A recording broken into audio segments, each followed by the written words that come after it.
correctly, we tend to listen to only those things that agree with us. And increasingly in our society, it seems, it's becoming more and more difficult to have dialogue. Our culture was founded upon this idea of freedom of speech, and yet it's, I think, harder and harder for people to speak freely because there's a lot of animosity towards views that are different from mine or yours.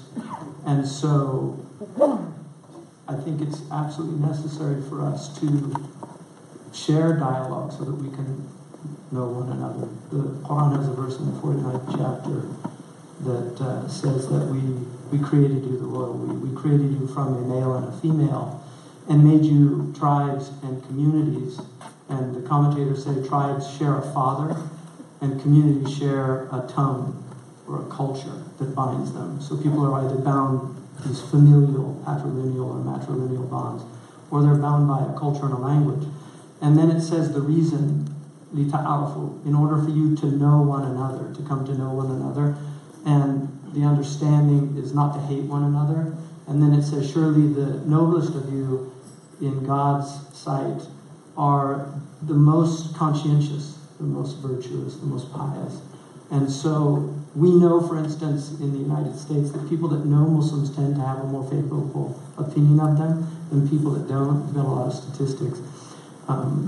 There's a character in the Islamic tradition called Joha or Mullah Nasruddin. He's a comical character, but he's also he's a sagely character. And there's a story that he was on the side of a riverbank. It was a wide river, and a man came to the other side of the bank and shouted over to him, "How do I get across to the other side?" And Mullah Nasruddin said, "You're already across the other side." And I think there's a lot of truth in that we tend to just see things from our own perspective, and we fail to see things from the other side, listen to their pain very often, because a lot of it is just acknowledging the pain of the other, which we tend not to do very often. And I'll just give you one really brief story about that for me personally. My great-grandfather was involved in the mining of the Wasabi Range in Minnesota, which is from the Lakota word Minnesota.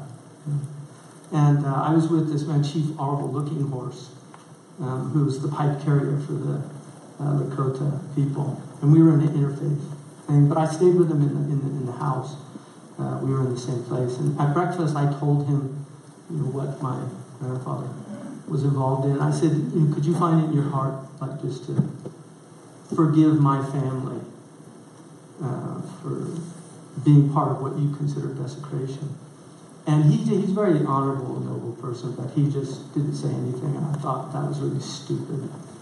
And later on, the next day, we were at an interfaith, and he was sitting next to me, and he said, we were asked to say something good about somebody else's religion, which is one of these interfaith things that they sometimes do. And when it came his turn, he said, I don't really have anything good to say about the only other religion I know. But I will say that I forgive my brother's family, and he gave me a big hug. And it was very interesting what happened in the room, because I think people felt, because a lot of people came up to me afterwards and said that was so powerful, like what happened? And I think for me, a lot of restoration will come by just acknowledging the pain of the other and what's been done to them. Even if it's a perceived grievance very often, it's a type of humility. In our tradition, the Prophet ﷺ, he taught people to always look to themselves and not try to blame. In the Quran, the character that blames is the devil, whereas Adam and Eve took responsibility in the Quranic narrative, where the devil blamed God. And they didn't blame the devil in the Quranic narrative. So very often we tend to blame others and forget the importance of taking personal responsibility. Hamza, I agree with you that it is important to